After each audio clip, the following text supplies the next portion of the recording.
Oke, mari kita sekarang membuka Alkitab kita.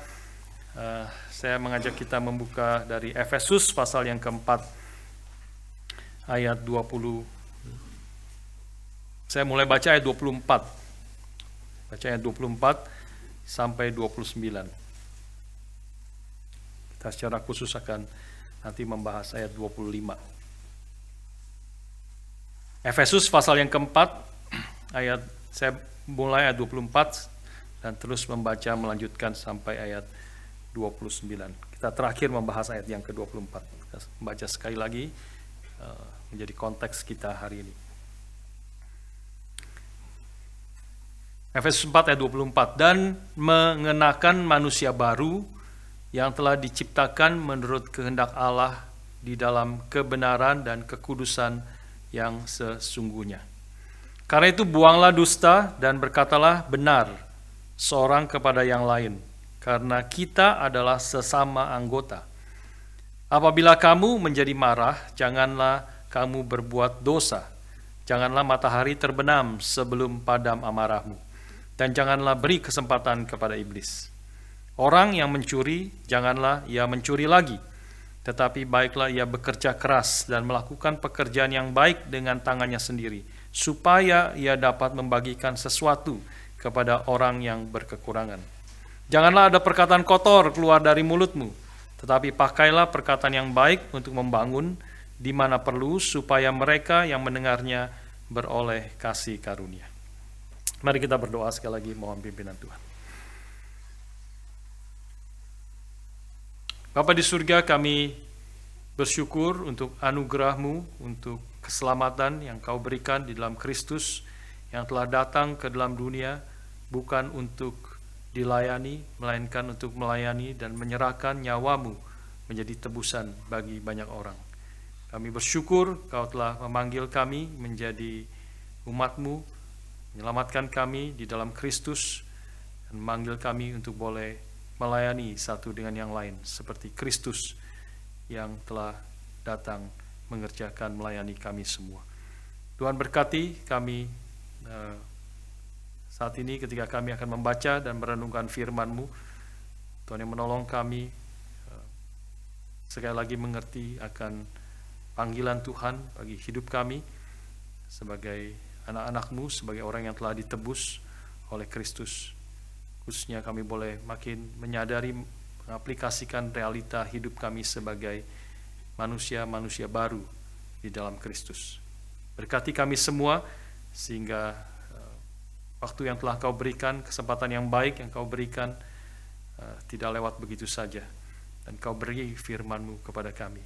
Pakai hamba-Mu yang penuh dengan kelemahan, sehingga dia boleh memberitakan firman-Mu yang benar, yang penuh kuasa, yang hidup dan yang menghidupkan kami. Tuhan bekerjalah, Tuhan berkata-katalah kepada setiap kami. Kami memohon ini semua di dalam nama anak-Mu yang tunggal, Tuhan kami, Yesus Kristus. Amin. Saudara sekalian, kemarin ada pertemuan yang menyedot perhatian seluruh dunia. Sudah diantisipasi seminggu terakhir, mungkin bahkan beberapa minggu terakhir, orang-orang menantikan pertemuan antara two most powerful person in the world, Donald Trump dengan Vladimir Putin, bertemu kemarin di Alaska. Banyak orang menantikan, bukan hanya tentang perang di Ukraine, juga akan berdampak kemana-mana. Tentang perdagangan, trade, tentang tarif, akan berdampak ke situ. India salah satunya yang sangat menantikan apa yang terjadi, karena kalau perangnya berhenti itu jadi tidak ada lagi tarif, dan tidak lagi India tidak lagi dipaksa untuk bayar tarif 50% karena membeli minyak dari Rusia selama ini, dan sebagainya. Banyak pengharapan dari seluruh dunia tentang pertemuan itu, tetapi hasilnya no result. Tidak ada apa-apanya. Semua seperti hype besar sekali. Hasilnya Trump mengatakan, setelah ini saya akan telepon pemimpin Eropa dan pemimpin Vladimir Zelensky, presiden daripada Ukraine. Hasilnya cuma itu, dia akan telepon lagi, dia akan bikin lagi. Tidak tahu apa yang akan terjadi. Saudara sekalian, harap tidak demikian dengan firman Tuhan yang kita baca, kita renungkan bersama-sama. Ya, firman Tuhan yang mengatakan satu kebenaran yang pasti terjadi di dalam kehidupan kita.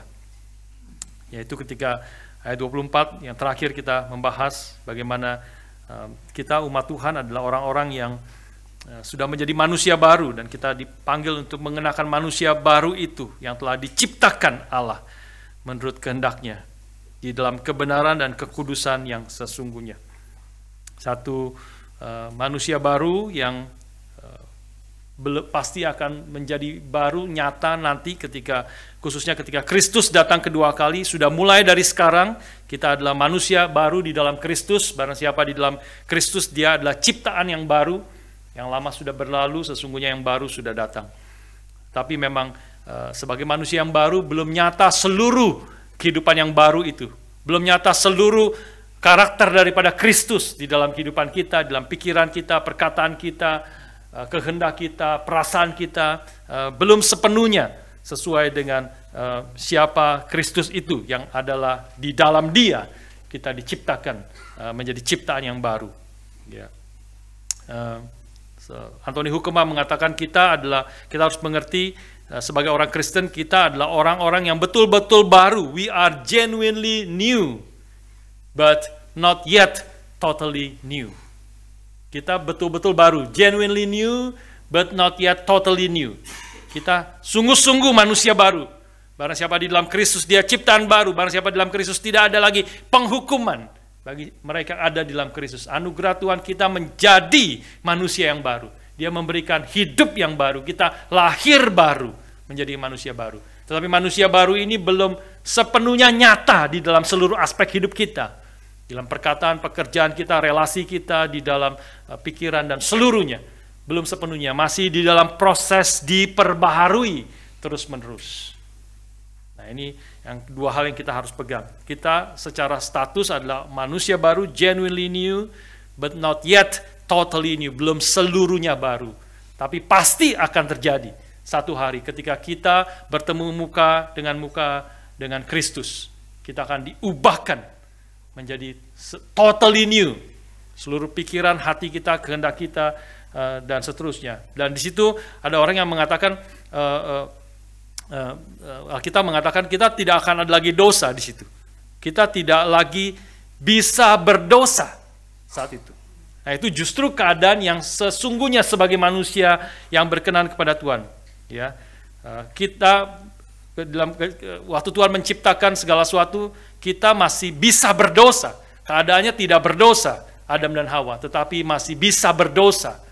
Tetapi nanti ketika kita bertemu muka dengan Tuhan dan kita diberikan tubuh yang baru, glorified body, kita tidak lagi bisa berdosa. Tidak lagi bisa berdosa bukan berarti kita tidak punya kehendak, tetapi kehendak kita sudah disempurnakan oleh Tuhan. Sehingga kita hanya ingin menyenangkan Tuhan. Hati kita menginginkan mempermuliakan Tuhan. Kita hanya mau mentaati Dia. Itulah hati kita. Kita dalam hati kita suka akan Tuhan.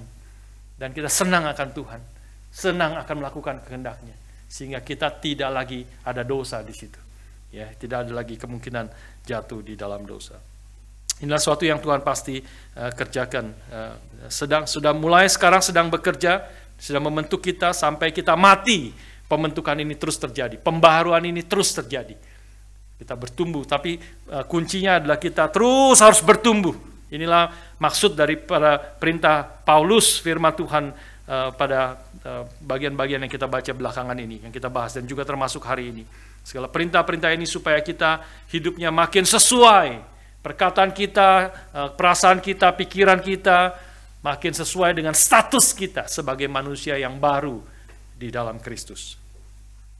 Nah, saudara sekalian, hari ini dan minggu-minggu yang akan datang kita akan melihat ayat 25 sampai dan seterusnya, dan ini menjadi aplikasi yang praktis, ya, aplikasi menjadi contoh-contoh yang spesifik bagaimana kita meletakkan atau menanggalkan, ya, kita sudah bahas minggu lalu, to put off the old self, manusia lama itu yang ditanggalkan seperti memakai baju, dan memakai to put on the new self,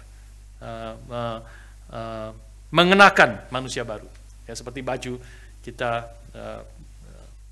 menanggalkan manusia lama dan memakai manusia baru, ya, mengenakan manusia baru. To put off the old self and to put on the new self. Nah, ini kita melihat ini di dalam ayat 25 dan seterusnya sampai ayat 31. Paulus memberi contoh-contoh yang spesifik tentang hal ini. Ya, saudara melihat di dalam ayat 25, mulai ayat 25. Karena itu buanglah dusta. Kata buanglah itu persis kata yang sama dipakai, Indonesia pakai istilah berbeda, ya. Waktu ayat 22 mengatakan kita harus menanggalkan, ya, kata menanggalkan manusia lama. Ya, 25 mengatakan buanglah dusta. Sebenarnya kata yang sama yang dipakai. Tanggalkanlah dusta, gitu ya. Tanggalkanlah dusta. To put off falsehood, segala dusta, segala yang sama, ya. Menanggalkan atau buanglah dusta dan berkatalah benar. Put on, perkataan yang benar, ya. Speak the, to put on, perkataan yang benar. Seorang kepada yang berkatalah benar, seorang kepada yang lain, karena kita adalah sesama anggota. Ayat 26 juga memberi hal yang lain lagi dengan prinsip yang sama. Apabila kamu menjadi marah, dengan kata lain, put off kemarahan yang berdosa itu. Janganlah kamu berbuat dosa. Ya, apabila marah, janganlah matahari terbenam sebelum padam amarahmu, dan janganlah beri kesempatan kepada iblis. Nah, ini ayat 26 tidak begitu jelas, clear, ya. Nanti kita akan bahas pada waktu kita sampai ayat 26 ini. Tapi intinya adalah kita tanggalkan kemarahanmu, ya, dengan kata lain, dan janganlah matahari terbenam sebelum padam amarahmu. Jadi ketika engkau mengatakan kalau kamu tanggalkan kemarahanmu, memakai apa? Memakai forgiveness, atau kau mengatakan kebenaran terus mengampuni akan mereka. Nanti kita akan masuk di situ. Ayat yang ke-28. Orang yang mencuri, janganlah ia mencuri lagi. Put off, tanggalkan pencurian itu. Ya, yang mencuri jangan lagi mencuri. Tetapi baiklah ia bekerja keras dan melakukan pekerjaan yang baik. Put on sekarang. Ya, meletakkan secara positif. Bekerja keras, melakukan pekerjaan yang baik dengan tangannya sendiri. Ayat 29. Ya, kita melihat, supaya saudara kita melihat lebih secara besar beberapa contoh ini, ya. Ayat 29 juga mengatakan hal yang mirip. Janganlah ada perkataan kotor keluar dari mulutmu. Put off, tanggalkan perkataan kotor itu dari mulutmu. Tetapi pakailah perkataan yang baik. Put on perkataan yang baik untuk membangun di mana perlu. Ya, jadi saudara, ini adalah aplikasi-aplikasi yang praktis yang akan kita renungkan bersama-sama secara negatif. Tanggalkan perkataan kotor, tanggalkan hal-hal dusta, tanggalkan menjadi pencuri, melakukan pencurian itu, dan kemudian secara positifnya sekarang mengatakan perkataan baru. Sekarang rajin bekerja. Sekarang perkataan yang baik yang keluar dari mulutmu. Itulah yang kita mau pikirkan bersama-sama. Hal yang kedua, kita melihat secara besar terlebih dahulu juga. Ada hal yang juga menarik, kita melihat bahwa ada motivasi dan ada goal daripada menanggalkan dan memakai. Ya, menanggalkan dan memakai. Yang pertama kita melihat ayat 25 sekali lagi. Menanggalkan dusta, berkata benar. Tujuannya apa? Karena, atau alasannya atau motivasinya adalah karena kita adalah sesama anggota. Nah, kita akan renungkan secara khusus ayat 25 ini. Ya, jadi tetapi itu ada motivasi, kita adalah sama anggota. Ayat 26 juga mengatakan 26-27. Ya. Motivasinya adalah supaya janganlah beri kesempatan kepada iblis. Jangan beri kesempatan kepada iblis. Kamu marah, kalau marah, jangan berbuat dosa, put off, supaya jangan kau beri kesempatan kepada iblis. Ayat 28, berhenti mencuri, bekerja dengan rajin, supaya, ayat 28 juga mengatakan bagian terakhir, supaya dia dapat membagikan sesuatu kepada orang yang berkekurangan. Ya, motivasinya, tujuannya adalah kau jangan mencuri lagi, bekerja keras supaya bukan hanya untuk dirimu sendiri, kau bisa support dirimu sendiri dengan apa yang kau hasilkan, tetapi juga supaya engkau dapat membagikan sesuatu kepada orang yang berkekurangan. Ya, ayat 29 terakhir juga ada motivasi di situ. Jangan perkataan put off, perkataan kotor, put on, perkataan yang baik untuk membangun di mana perlu, supaya mereka yang mendengarnya beroleh kasih karunia. Itu ada tujuan, ada motivasi daripada perintah-perintah ini. Kita bisa melihat dari hal ini bahwa Paulus menegaskan perintah-perintah ini bukan berdasarkan akan hukum Taurat. Misalnya, kamu mengatakan, jangan berbohong, katakan yang benar, karena hukum Taurat memerintahkan jangan berdusta. Tidak, Paulus boleh mengatakan itu dan itu tidak salah, tetapi ini motivasinya lebih positif. Ya, lebih positif adalah supaya karena kita adalah sesama anggota. Yang mencuri, jangan mencuri lagi. Bukan berdasarkan karena hukum Taurat mengatakan jangan mencuri. Tidak, perintahnya adalah supaya kamu bukan hanya untuk mencukupi dirimu sendiri, ketika kau ada kelebihan, kau bisa menolong orang yang membutuhkannya. Kau bekerja keras. Ya, artinya saudara sekalian, hal yang pertama yang boleh kita pikirkan, mengerti di sini bahwa Christian ethics di dalam perjanjian baru adalah atau perintah-perintah yang Tuhan perintahkan di sini, ada perintah yang jelas di sini yang kita lakukan. Tetapi waktu bicara tentang hidup Kristen ethics itu adalah, ini sebelumnya sudah sempat disinggung, adalah bukan list apa yang boleh kamu lakukan dan apa yang tidak boleh kamu lakukan. Ya, kita harus mengerti ini. Hidup Kristen itu bukan list do's and don'ts. Ya. Karena kadang-kadang ada orang-orang yang selalu pikirannya praktikal, ya, selalu pikiran praktikal, selalu. Jadi kamu hidup Kristen mau gimana? Jadi just tell me apa yang harus saya lakukan dan apa yang tidak boleh harus saya lakukan. Hidup Kristen tidak bisa begitu. Jadi kadang-kadang kita jadi lebih susah. Kalau seperti satu sisi kan lebih gampang kan? Lebih gampang apa yang boleh kamu lakukan, apa yang tidak boleh apa yang harus kamu lakukan, apa yang tidak boleh kita lakukan. Ya. Kasih tahu kepada saya, hidup itu harusnya bagaimana? Firman Tuhan itu hidup sebagai orang Kristen itu bagaimana? Apa yang boleh, apa yang tidak boleh? Ya, saya sudah akan terapkan itu. Tidak bisa seperti itu, saudara. Kalau kita berpikir hidup Kristen itu seperti itu adalah pikiran yang bersifat legalistik. Legalistik. Hanya boleh dan tidak boleh, harus tidak harus, ya, tidak seharusnya. Dan itu orang kalau seperti demikian akan cari lobang,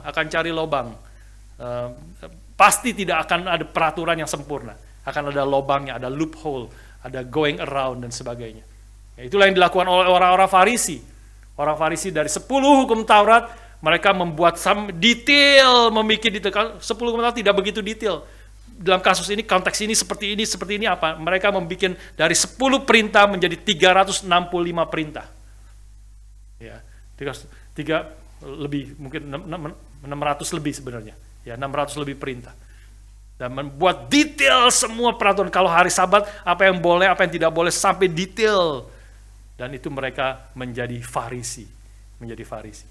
Ya, boleh dan tidak boleh. Alkitab mengatakan, tidak ada list yang akan mencukupi, tetapi kita perlu mengerti ini bicara tentang hati. Ada perintah yang dinyatakan, tetapi di balik dari perintah itu ada motivasi yang sesuai dengan apa yang Tuhan kerjakan bagi kita. Ada motivasi kasih daripada Kristus. Ada motivasi berdasar apa yang Tuhan telah kerjakan bagi kita di dalam Kristus. Itu dinyatakan secara eksplisit di dalam ayat yang ke-32. Ayat yang terakhir dari pasal 4 ini. Tetapi hendaklah kamu ramah seorang terhadap yang lain, penuh kasih mesra dan saling mengampuni. Dari ayat 31, put off segala kepahitan, kegeraman, kemarahan dan seterusnya. 32, hendak put on, ramah seorang terhadap yang lain, penuh kasih mesra, saling mengampuni. Sebagaimana Allah di dalam Kristus telah mengampuni kamu.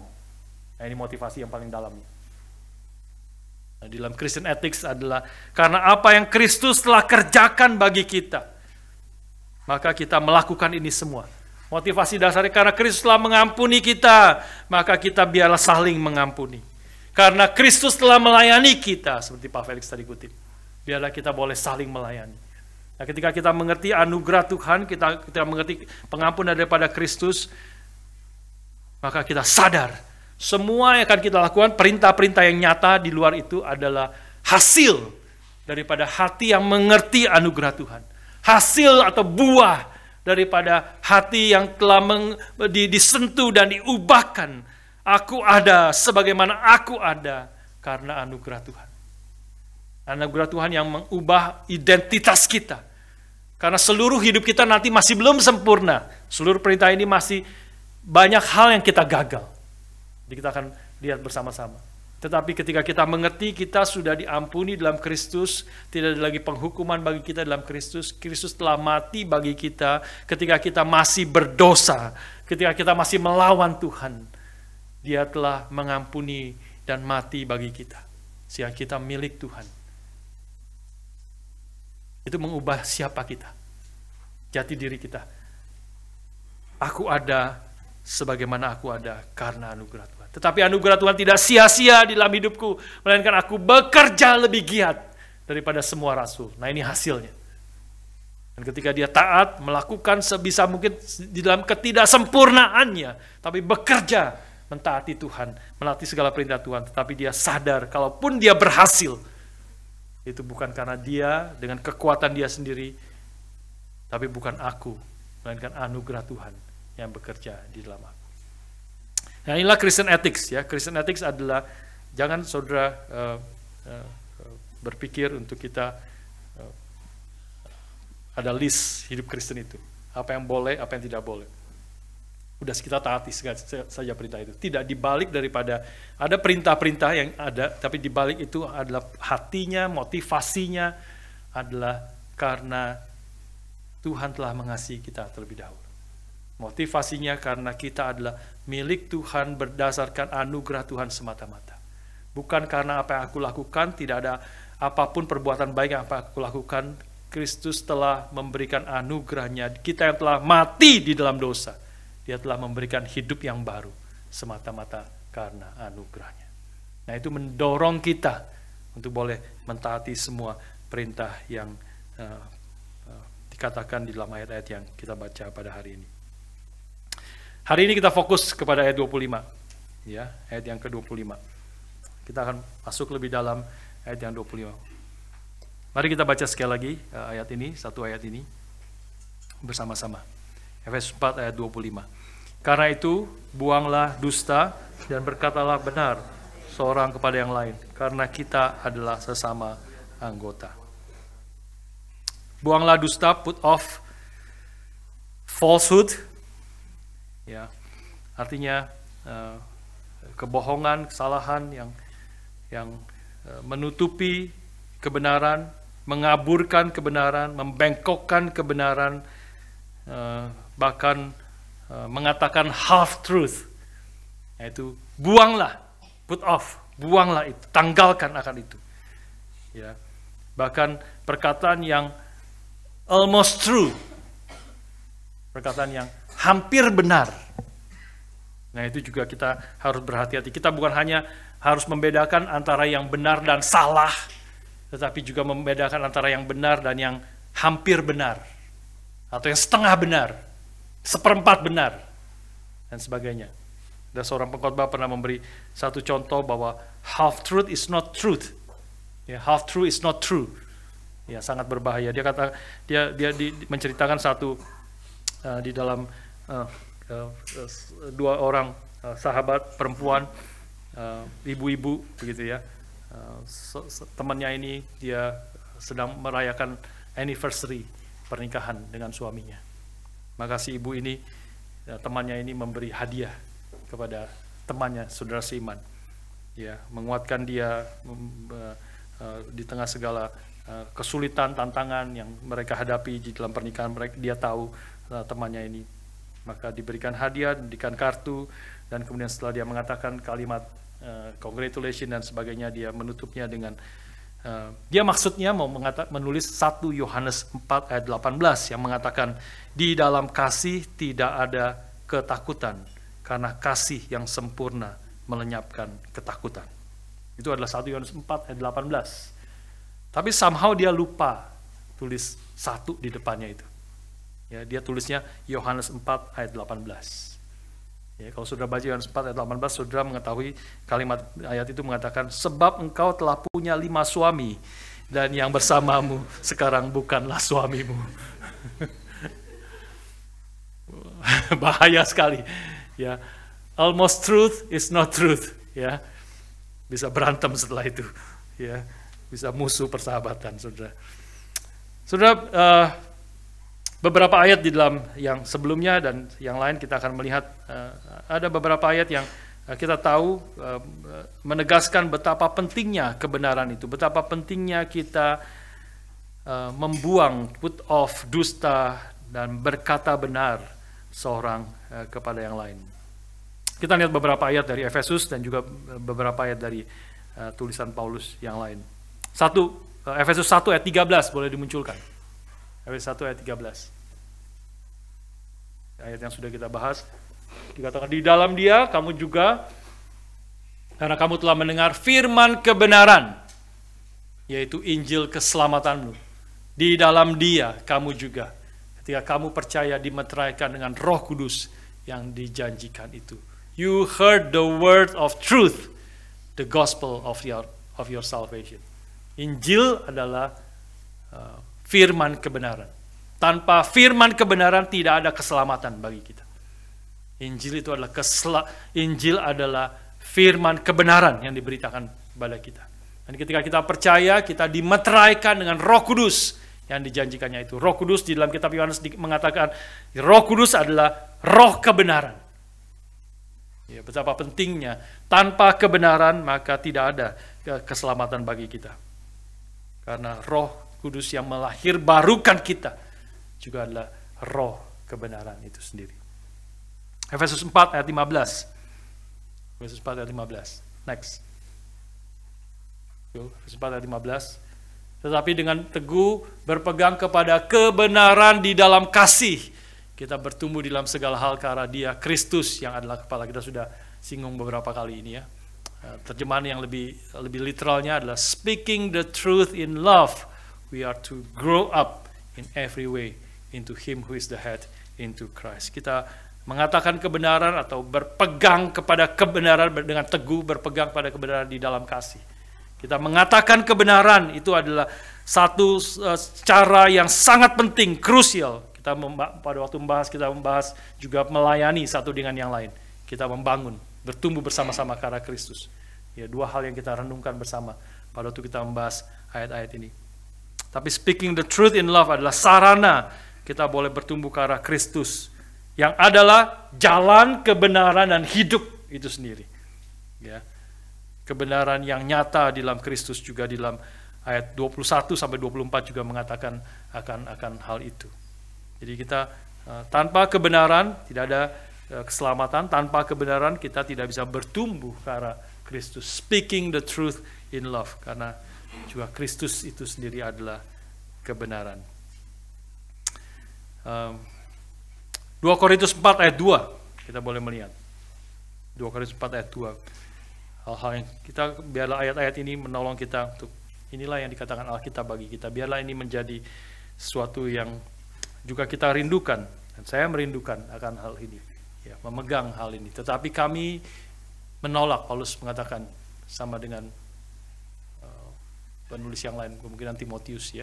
Tapi kami menolak segala perbuatan tersembunyi yang memalukan. Kami tidak berlaku licik dan tidak memalsukan firman Allah. Sebaliknya kami menyatakan kebenaran, dan dengan demikian kami menyerahkan diri kami untuk dipertimbangkan oleh semua orang di hadapan Allah. Yeah, we have renounced disgraceful, underhanded ways. We refuse to practice cunning or tamper with God's word. But by the open statement of the truth, we will commend ourselves to everyone's conscience in the sight of God. Mengatakan kebenaran, ya, tidak sembunyi-sembunyi, tutupi kebenaran, seluruh kebenaran sesetia mungkin memberitakan, bukan dengan cara-cara licik, bukan dengan cara-cara tipuan dan sebagainya. Satu artikel yang menarik di ABC waktu pertemuan Vladimir Putin sama Donald Trump, ya, sebelum pertemuan itu ada yang menulis, ini Vladimir Putin ini adalah penuh dengan deceit, ya, dan dengan juga flattery, merayu, dengan membaik. Ya, Donald Trump paling senang dipuji-puji kan, senang dipuji-puji, wah dia bersuka cita, ketawa-ketawa, senyum-senyum kalau dia dipuji-puji. Itu Putin tahu sekali bagaimana cara menaklukkan Trump. Ya, banyak mengatakan pertemuan itu semua menang Putin, ya, Trump nggak ada apa-apanya. Dengan flattery and deceitful, nah, itulah perkataan, itu adalah apa yang dikerjakan setan. Setan itu adalah memuji-muji, merayu-rayu, memberikan sesuatu yang sepertinya manis. Kamu tidak akan mati, tapi kamu akan menjadi seperti Allah. Tahu tentang yang baik dan yang jahat. Itu flattery and deceit. Ya, seperti memberikan sesuatu yang baik, menipu, tetapi akhirnya menghancurkan setelah kita lakukan apa yang diperintahkan situ. Kita bersyukur di dalam kepengurusan kita bisa bicara dengan bebas. Ya, di dalam rapat kita seringkali pakai waktu banyak sekali. Seringkali tidak selesai, masih lanjut lagi bulan depan, lanjut di dalam WhatsApp group dan sebagainya. Kita sering bisa bicara dengan bebas, sering diskusi hangat, kadang-kadang panas, ya, berdebat dan sebagainya. Karena kita mau go to the bottom, apa yang benar sebenarnya, apa yang benar, yang tepat sesuai dengan prinsip firman Tuhan dan apa yang paling berbijaksana. Di dalam salah satu diskusi ada yang mengatakan, dalam diskusi saya hanya mengatakan ini supaya saya mau mempertahankan, menjaga reputasi Pak Budi, mengatakan gitu. Saya mengatakan satu kalimat kepada dia, dan di dalam grup, ya, saya berkatakan cara terbaik untuk menjaga reputasi saya adalah mengatakan kebenaran, mengatakan apa yang benar. Ya. Kita berjuang, tentu kita tidak sempurna, saya tidak sempurna, ada salahnya, pasti kita banyak salahnya, karena tidak bijaksana, tidak tepat. Kadang-kadang kita ada takutnya, dan sebagainya. Jadi sekarang takut kita tidak berani mengatakan kebenaran. Tapi to some extent kita berjuang sebisa mungkin, tidak ada tipuan, tidak ada rayuan. Kita harus mengatakan kebenaran, tentu dengan kasih. Speak the truth in love. Mengatakan kebenaran dengan kasih. Dan kadang-kadang resiko besar, ya, dengan segala resikonya, mengalami sepanjang 19 tahun di sini. Dengan segala resikonya, disalah mengerti, dituduh dan sebagainya, ya, dan sebagainya. Tapi terus mengatakan kebenaran kita karena kita tahu, kita percaya, saya percaya penuh kebenaran itu akan memerdekakan kita. You will know the truth and the truth will set you free. Biarlah kita menjadi jemaat anak-anak Tuhan yang terus mengatakan kebenaran dengan kasih. Ya, kita tidak dengan cara-cara tipu, secara dan sebagainya. Kita mau mengatakan kebenaran. Dalam konteks ini saya mau mengatakan kepada saudara satu sedikit pengumuman. Ya, kalau ada di antara saudara-saudara yang di antara jemaat yang pinjam uang kepada saudara, ya, saudara harus hati-hati. Ya, bukan tidak boleh meminjamkan, ya, tapi saudara harus cek dulu, betulkah yang dikatakan itu kebenaran? Apakah benar yang dikatakan itu? Ya, dan kalau saudara sudah pikir, sudah cek, sudah pikir, oke, sudah kasih pinjam. Kalau kemudian terjadi masalah, jangan kasih tahu saya. Saudara atasi sendiri. Ya, saudara yang pikir sendiri. Ya, kita baik membantu satu dengan yang lain. Tapi kalau yang banyak di belakangnya tipuan, dia mungkin sudah hutang kemana, dia tidak bayar, dia sudah janji, berkali-kali janji dan tidak bayar, itu sih jadi problem. Sudah sebelum pinjam kalau mau cek lebih baik, cek dulu apakah dia orang yang benar, ya, apakah itu perkataan yang benar. Baiklah, kita semua harus belajar bertumbuh Kita mengatakan yang benar, tidak dengan tipu-tipu dan tidak dengan segala cara yang salah. Kita harus mengatakan kebenaran. Karena kita adalah murid-murid kebenaran. Kristus adalah kebenaran itu sendiri. Roh Kudus adalah roh kebenaran. Kita harus mengatakan kebenaran. Buanglah dusta, put off all falsehood, and put on kebenaran. Speak truthfully to his neighbor. Mengatakan kebenaran. Mungkin ayat yang terakhir untuk menyatakan kebenaran ini adalah Matius 5 ayat 36-37. Matius 5 ayat 36-37. Janganlah, ini perkataan Tuhan Yesus bagian dari khotbah di bukit, janganlah juga engkau bersumpah demi kepalamu, karena engkau tidak berkuasa memutihkan atau menghitamkan selai rambutmu, serambut pun. Jika ya, hendaklah kamu katakan ya. Jika tidak, hendaklah kamu katakan tidak. Apa yang lebih daripada itu berasal dari si jahat. Alangkah indahnya, alangkah enaknya, ya, kita menjadi manusia yang waktu kita ngomong ya, memang iya. Ya, iya-iyanya. Ya, kadang-kadang orang iya, benar ya, setengah ya, tidak ya, atau iya sebenarnya tidak. Wah, bingung kita. Ya, bingung. Ya adalah iya.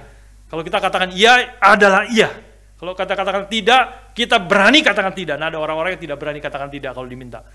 Ya, tidak berani katakan tidak, harus berani katakan tidak. Ya, ada orang-orang yang selalu sungkan diminta pertolongan ini, ya dia tolong, dia ini, pelayanan ini, sudah diminta pelayanan juga, tidak semua pelayanan sudah perlu ambil. Ya, sudah harus pikir bertanggung jawab, kita harus melayani. Tapi kalau ada orang-orang, khususnya orang-orang yang bertanggung jawab, yang mengasihi saudara, yang tahu sebagai pimpinan saudara, meminta saudara pelayanan, ya sudah harus pikirkan sungguh-sungguh. Tapi ada waktunya, orang itu tidak mengerti, mungkin maksudnya baik, minta pelayanan, Saudara rasa tidak bisa, tidak tepat saudara melayani bidang itu, atau belum waktunya sudah begitu sibuk dan sebagainya. Saudara berani katakan tidak ya tidak. Ya. Tidak nanti mungkin. Ya sudah, kalau tidak berarti nanti lagi. Biarlah perkataan kita ya dan tidak perlu sumpah. Tuhan Yesus mengatakan, jangan kau bersumpah. Kalau kita mengatakan sumpah, benar nggak gitu? Benar, sumpah mati. Wah, itu udah pasti nggak benar. Kalau orang benar sumpah itu berarti tidak benar. Tidak perlu sumpah-sumpah. Apalagi orang-orang di Indonesia. Demi Allah. Wah, itu.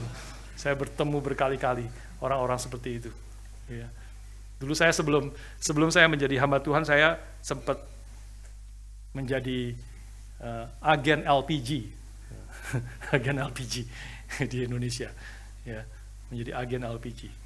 Ya, ketemu orang-orang yang jualan LPG, ya, kirim LPG-nya disedot-sedot, berapa ya, 12 kilo, harusnya 12 kilo, satu tabung LPG itu 12 kilo, kalau sudah timbang tinggal 8 kilo,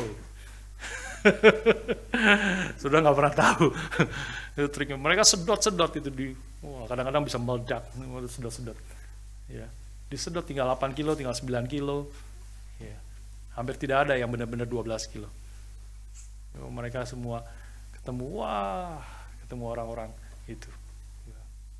Saya tanya dan sebagainya. Mereka nipu semua orang, nipu saya juga dan sebagainya. Kalau ditanya, demi Allah.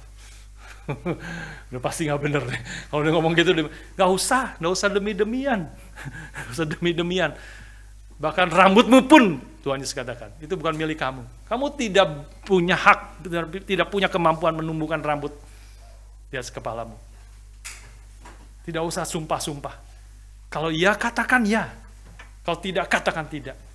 Wah, itu kalau orang-orang zaman dulu, para businessman yang terpercaya, yang bertumbuh dari kecil, dari tidak ada apa-apa, bertumbuh, berkembang. Salah satu modal yang paling penting adalah perkataannya. Dipercaya dengan orang-orang ambil barang, sudah ambil dulu aja, nggak apa-apa. Ambil dulu, karena orang itu tahu, dia bilang 1 minggu bayar, pasti 1 minggu dibayar.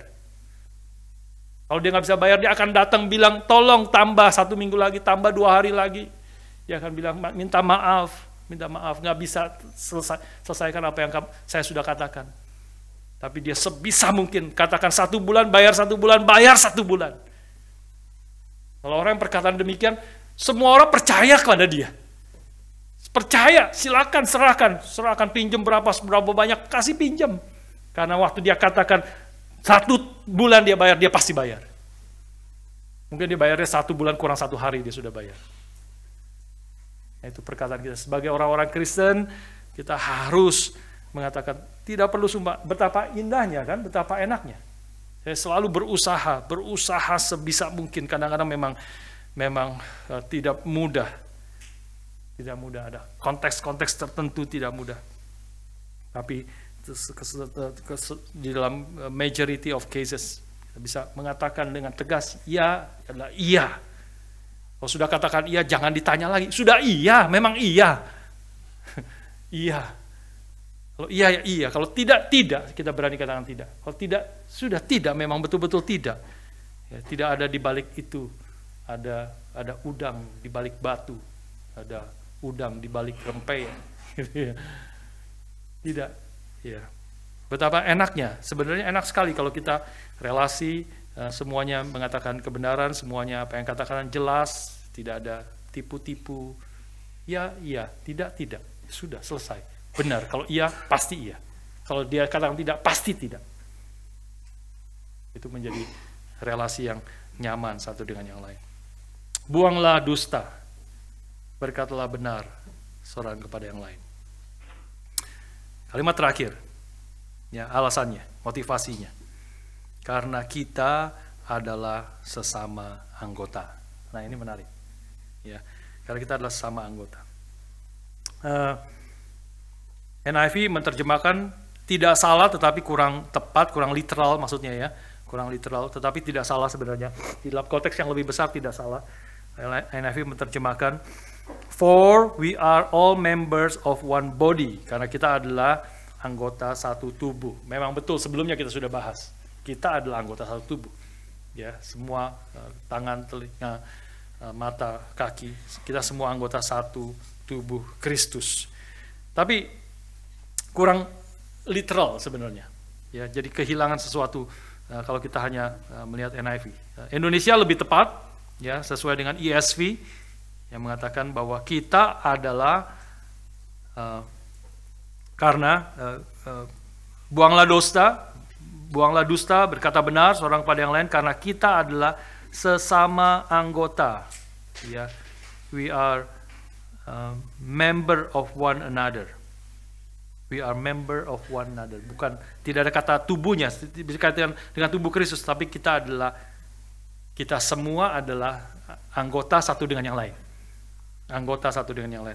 Kata yang sangat mirip yaitu di dalam Roma pasal 12 ayat 4 sampai 5. Kita boleh lihat Roma 12 ayat 4 sampai 5. Ya. Mari kita baca bersama-sama 2 ayat ini. Sebab sama seperti pada satu tubuh kita mempunyai banyak anggota, tapi tidak semua anggota itu mempunyai tugas yang sama. Demikian juga kita, walaupun banyak adalah satu tubuh di dalam Kristus, tapi kita masing-masing adalah anggota yang seorang terhadap yang lain. Nah, kalimat yang terakhir itu sama di situ ya. Kita masing-masing adalah anggota yang seorang terhadap yang lain.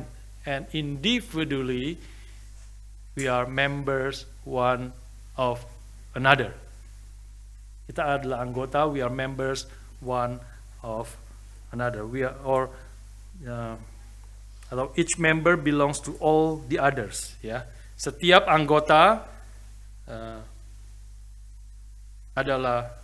setiap bagian adalah anggota dari bagian yang lain. Ya, bukan setiap anggota adalah bagian dari tubuh Kristus. Itu benar, itu sebelumnya. Tetapi di sini mau menekankan yang unik bahwa setiap anggota setiap bagian adalah anggota daripada bagian yang lain. Ya, itu menjadi, dengan kata lain, tangan kanan adalah anggota dari tangan kiri. Nah, ini maksudnya begitu. Ya, tangan kanan adalah anggota dari tangan kiri adalah anggota dari kaki kanan adalah anggota dari kaki kiri adalah anggota dari jantung adalah anggota dari paru-paru adalah anggota. Kita belong to one another, kita saling anggota, members belongs to all the others. Bukankah itu tubuh, ya? Itu ekspresi daripada tubuh, bukan? Tubuh itu ya sekarang memang tubuh, tetapi kita berkait semua satu dengan yang lain. Berkait satu dengan yang lain. Ya, yang saya pernah kasih ilustrasi seorang yang sedang berjalan sambil menjahit, sambil bersiul. Nah, sudah mungkin ingat ya. Saya berjalan, dia jalan sambil menjahit sesuatu, isi pasang kancing baju misalnya, gitu ya. Terus dia sambil bersiul, sambil jalan di rumah sambil bersiul, dia terus ketusuk tangannya karena sedang menjahit sambil berjalan. Begitu dia ketusuk tangannya, maka kakinya berhenti, mulutnya berhenti, matanya semua melihat ke tangannya, jarinya ini, semua tangannya akan pegang, lihat ini. Bukan tangan satu sini, ini aja pegang-pegang. Tidak, pasti tangannya pegang jari di sini. Mulutnya pasti berhenti, matanya ke sini, seluruh perhatiannya ke sini. Karena jari ini adalah anggota dari yang lain. Anggota yang lain. We belongs to one another, member of one another. Itulah tubuh kita, ya, berkait satu dengan yang lain. Jika kita mengatakan kebenaran kepada orang lain, maka sebenarnya kita sedang mengatakan kebenaran kepada diri kita sendiri. Nah, ini sini poinnya. Ya. Pasal 5, Efesus pasal 5 itu bicara mengaplikasikan ini di dalam konteks kasih. Pasal 5 ayat 28 sampai 30. Mengatakan demikian juga suami harus mengasihi istrinya, mungkin ada Kak muncul ya. Demikian juga suami harus mengasihi istrinya sama seperti tubuhnya sendiri. Siapa yang mengasihi istrinya, mengasihi dirinya sendiri. Sebab tidak pernah orang membenci tubuhnya sendiri, tetapi mengasuhnya dan merawatinya sama seperti Kristus terhadap jemaat. Karena kita adalah anggota tubuhnya. Ini bicara tentang anggota tubuhnya ya. Tapi di sini mau mengatakan, kalau dia mengasihi istrinya, dia sedang mengasihi dirinya sendiri. Ketika kita mengatakan dalam konteks Efesus pasal 4, ketika kita mengatakan kebenaran kepada orang lain, speak the truth in love, kita sedang mengatakan speak the truth in love juga kepada diri kita sendiri. Saudara, ini aplikasi yang radikal yang kita harus pikirkan bersama-sama ya. Ini aplikasi yang radikal dari perintah agung, amanat agung Tuhan Yesus atau perintah yang terbesar, yaitu mengasihi sesama seperti dirimu sendiri ya, yang kedua yang terbesar ya, yaitu kita diperintahkan kasihlah sesamamu manusia seperti dirimu sendiri.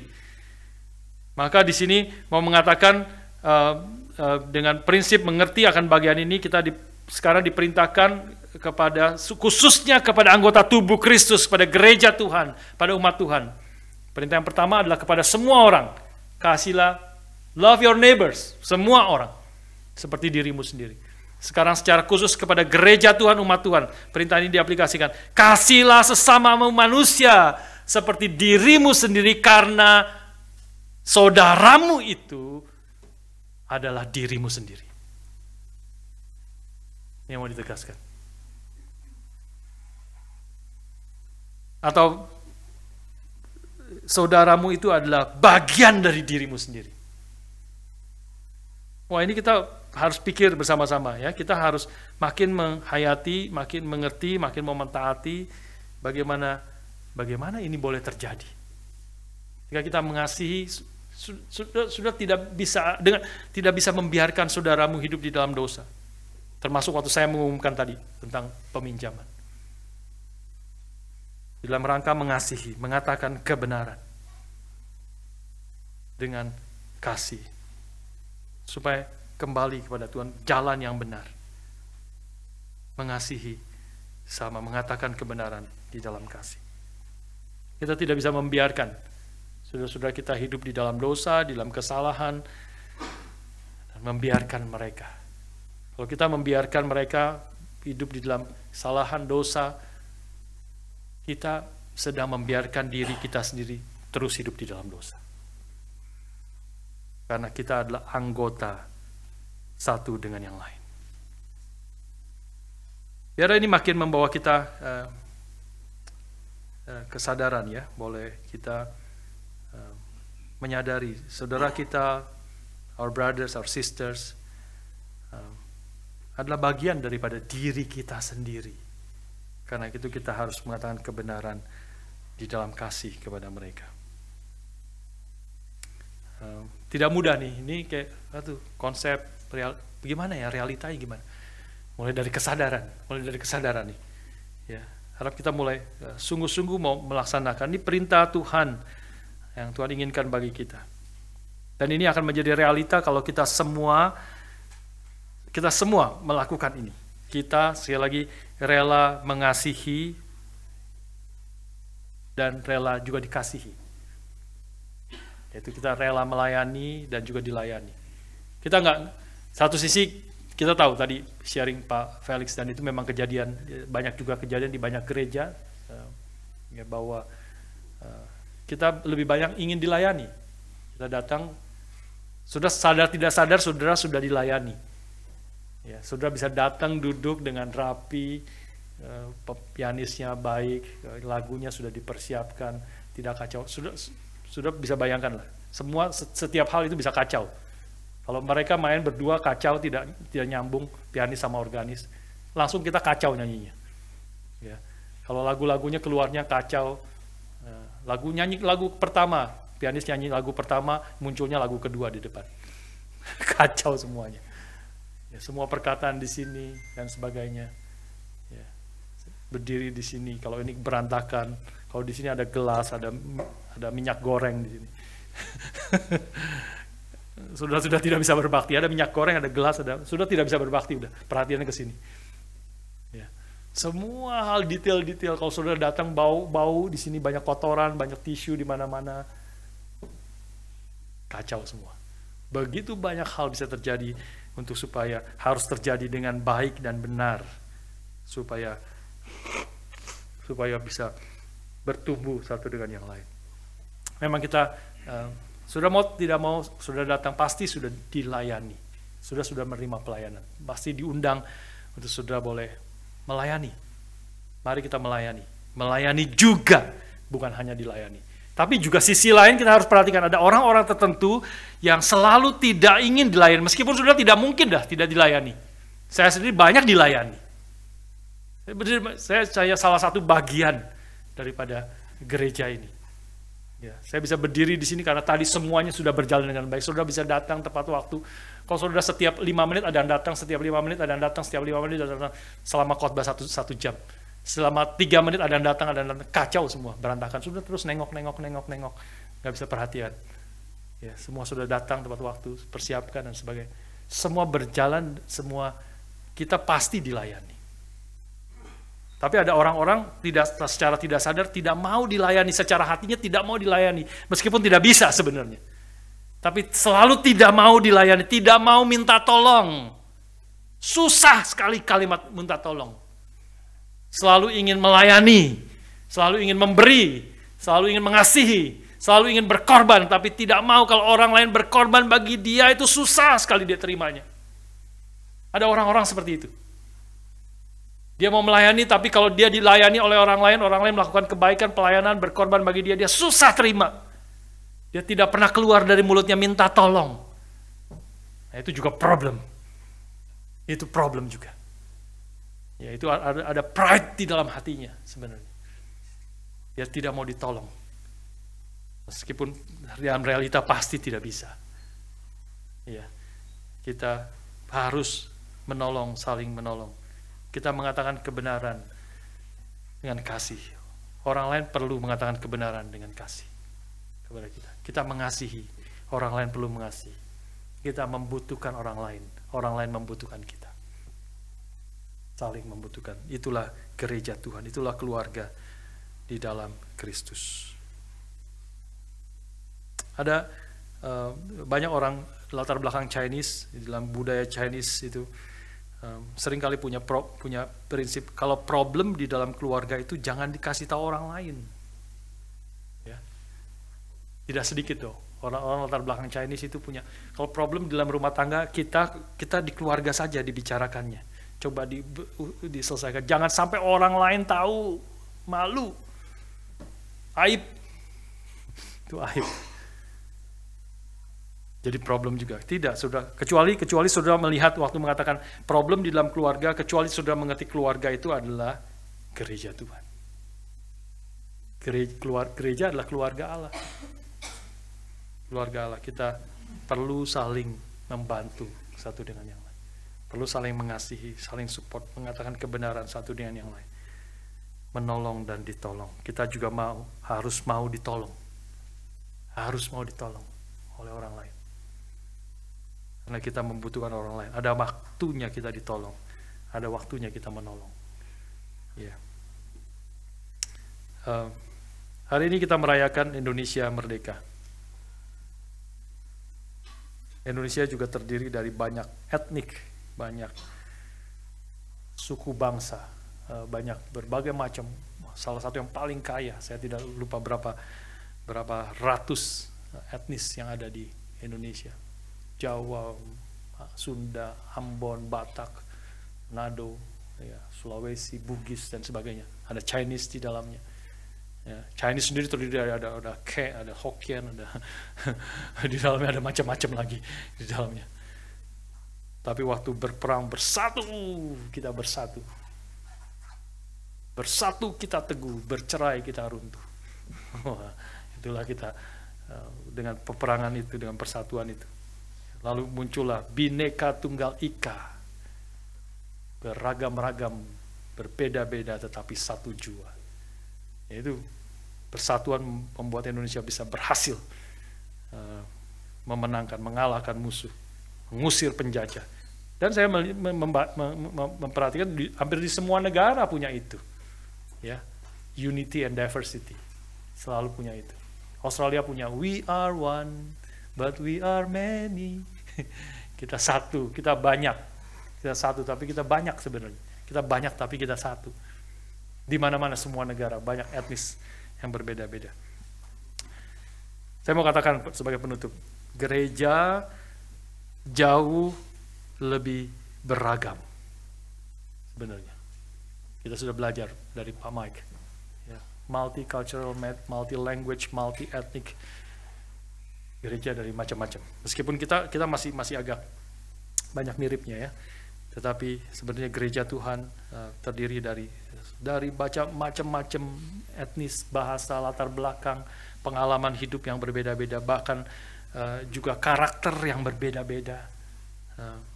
Tetapi sekaligus kita selain jauh lebih beragam, kita juga punya resource dan alasan yang jauh lebih dalam untuk kita boleh saling mengasihi dan bersatu sebenarnya. Karena kita adalah sesama anggota. Kita adalah anggota satu dengan yang lain. Marilah kita boleh saling mengasihi. Marilah kita boleh mengatakan kebenaran di dalam kasih dan membuang dusta. Mengatakan kebenaran satu dengan yang lain, karena yang lain itu adalah diri kita juga. Bagian dari kita. Mari kita bertumbuh bersama-sama dan hidup sesuai dengan kehendak Tuhan. Mari kita berdoa.